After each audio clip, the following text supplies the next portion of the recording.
सीताराम। दोस्तों, रामचरितमानस के बालकांड का यह 13वां दोहा सुनिए। अति अपार जे सरित बर जौ नृप सेतु कराहीं, चढ़ी पिपीलिकऊ परम लघु बिनु श्रम पारही जाहीं। दोस्तों, अब इसका अर्थ सुनिए। जो अत्यंत बड़ी श्रेष्ठ नदियां हैं, यदि राजा उन पर पुल बंधा देता है तो अत्यंत छोटी चींटियां भी उन पर चढ़कर बिना ही परिश्रम के पार चली जाती हैं।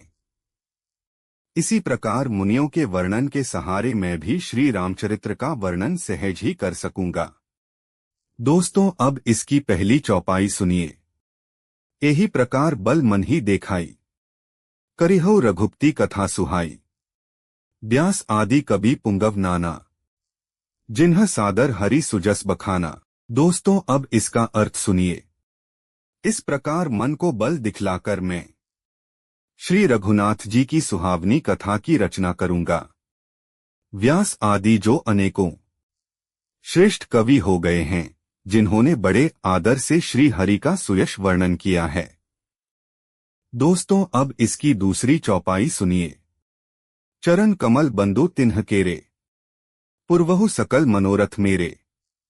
कली के कबिन्ह करु परनामा, जिन्ह बरने रघुपति गुण ग्रामा। दोस्तों, अब इसका अर्थ सुनिए।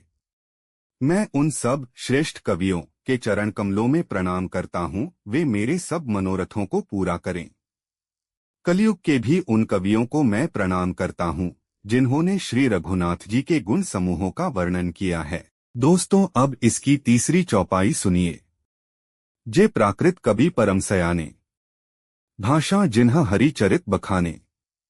भय जे अहीं जे होहि आगे, प्रणवौ सभी कपट सब त्यागे तीन। दोस्तों, अब इसका अर्थ सुनिए।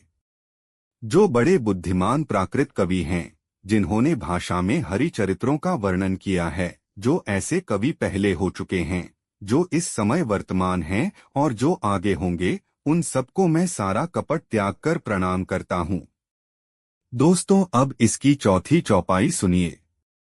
होहु प्रसन्न देहु बरदानु, साधु समाज भनिति सन्मानु। जो प्रबंध बुध नहीं आदरहीं, सो श्रम बादी बाल कवि करहीं। दोस्तों, अब इसका अर्थ सुनिए। आप सब प्रसन्न होकर यह वरदान दीजिए कि साधु समाज में मेरी कविता का सम्मान हो, क्योंकि बुद्धिमान लोग जिस कविता का आदर नहीं करते, मूर्ख कवि ही उसकी रचना का व्यर्थ परिश्रम करते हैं। दोस्तों, अब इसकी पांचवी चौपाई सुनिए। कीर्ति भनिति भूति भली सोई, सुरसरी सम सब के हे हित होई। राम सुकीर्ति भनिति भदेसा, असमंजस अस मोहि अंदेसा। दोस्तों, अब इसका अर्थ सुनिए। कीर्ति, कविता और संपत्ति वही उत्तम है जो गंगा जी की तरह सबका हित करने वाली हो। श्री रामचंद्र जी की कीर्ति तो बड़ी सुंदर, सबका अनंत कल्याण करने वाली ही है, परंतु मेरी कविता भद्दी है। यह असामंजस्य है, अर्थात इन दोनों का मेल नहीं मिलता, इसी की मुझे चिंता है। दोस्तों, अब इसकी छठी चौपाई सुनिए। तुम्हारी कृपा सुलभ सो मोरे, सियनी सुहावनी टाट पटोरे। दोस्तों, अब इसका अर्थ सुनिए। परंतु हे कवियों, आपकी कृपा से यह बात भी मेरे लिए सुलभ हो सकती है। रेशम की सिलाई टाट पर भी सुहावनी लगती है।